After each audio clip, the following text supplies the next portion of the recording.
Hi అండి. నమస్తే. Welcome to అమ్మాయి లోకం. అందరూ ఎలా ఉన్నారు? నేనైతే చాలా బాగున్నాను. మీరందరూ కూడా బాగుండాలని మనస్ఫూర్తిగా కోరుకుంటున్నాను. ఇవాళ మన రెసిపీ వచ్చేసి గోధుమ పిండితో అప్పటికప్పుడు చాలా క్విక్‌గా అయిపోయి మార్నింగ్ బ్రేక్‌ఫాస్ట్ లేదంటే స్నాక్ రెసిపీ. ఎలా చేయాలో చూద్దాం. స్కిప్ చేయకుండా చూడండి. ముందుగా మిక్సింగ్ బౌల్‌లో ఒక కప్పు గోధుమ పిండి, అదే కప్పుతో అరకప్పు శనగపిండి, అరకప్ వచ్చి బియ్యం పిండి తీసుకుందామండి. వీటిని విస్క్ పెట్టి మంచిగా కలుపుకుందాము.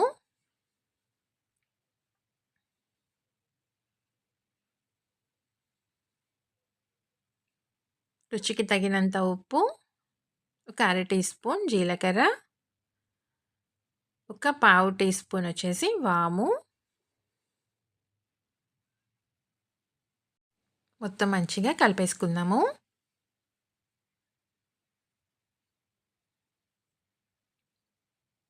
సన్నగా తరిగిన అల్లం ముక్కలు ఒక టీ స్పూన్ అండి.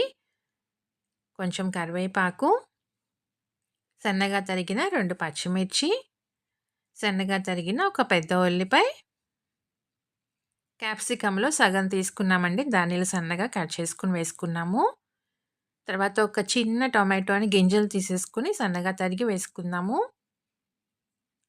తరిగిన కొత్తిమీర కొంచెం. ముందు మొత్తం మంచిగా కలుపుకుందామండి.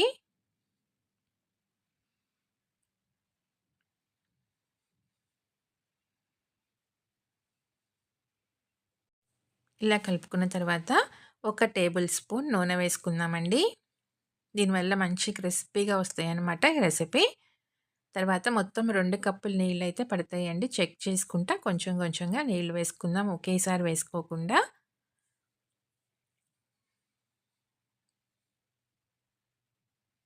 ఒక కప్పు గోధుమ పిండికి అదే కప్పుతో అరకప్పు శనగపిండి, అరకప్పు బియ్యం పిండి తీసుకున్నామండి. కరెక్ట్‌గా ఉంటుందనమాట. చాలా అంటే చాలా టేస్టీగా ఉంటాయి. క్విక్ రెసిపీ అనమాట. టిఫిన్ పిండి ఏమీ లేనప్పుడు అప్పటికప్పుడు చేసుకోవచ్చండి. ఒక హెల్తీ రెసిపీ అనమాట. సడెన్‌గా ఇంటికెవరైనా గెస్ట్‌లొచ్చినా కానివ్వండి, టిఫిన్ పిండి ఏమీ లేదనుకోండి, అస్సలు కంగారు పడకుండా ఈ విధంగా ఒకసారి ట్రై చేసి చూడండి. చాలా క్విక్‌గా అయిపోతుంది. టేస్ట్ కూడా చాలా అంటే చాలా బావుంటుందండి.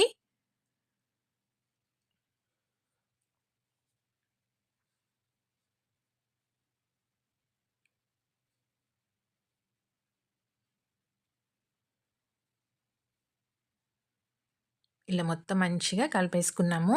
ఇప్పుడు దీనిలో వచ్చేసేసి ఒక పావు టీ స్పూన్ పిజ్జా సీజనింగ్ వేసుకుందామండి.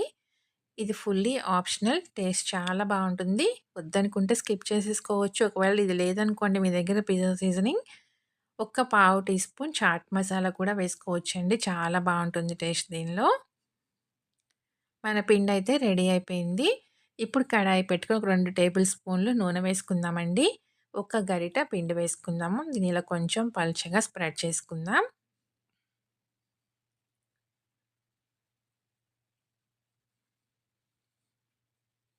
స్టవ్ వచ్చేసి మీడియం ఫ్లేమ్‌లో పెట్టుకొని కుక్ చేసుకుందామండి. 2 పక్కల మంచి క్రిస్పీగా అయ్యేటట్టుగా కాల్చి తీసుకుందాము.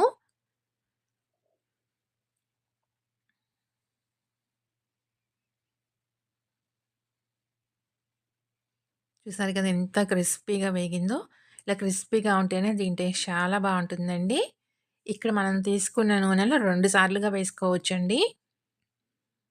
కొంచెం నూనె ఎక్కువగా ఉంటేనే మనకి చక్కగా వేగుతుంది. ఆ క్రిస్పీనెస్ అనేది వస్తుందనమాట. ఇంత నూనె వద్దనుకుంటే మీరు వాడుకునే దాన్ని బట్టి మీరు ఎంత కావాలో అంత కూడా యూజ్ చేసుకోవచ్చండి నూనె. చూసారు కదా చక్కగా 2 పక్కల మంచిగా వేగిందనమాట. తీసేసుకుందామండి. అన్నీ ఇలానే వేయించి తీసుకుందాము.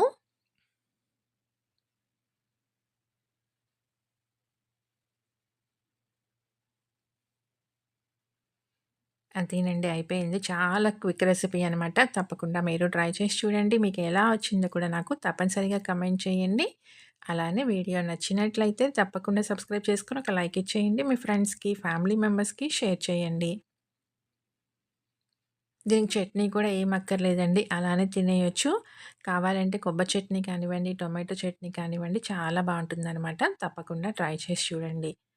ఒకటి ఓపెన్ చేసి చూద్దాము చూడండి. పైన క్రిస్పీగా, లోపల సాఫ్ట్‌గా చాలా బావుంటుందండి. తప్పకుండా ట్రై చేసి చూడండి. ఈరోజు రెసిపీ అయితే ఇంతేనండి. రేపు ఇంకో కొత్త రెసిపీతో మీ ముందుకొచ్చేస్తాను. Thank you for watching.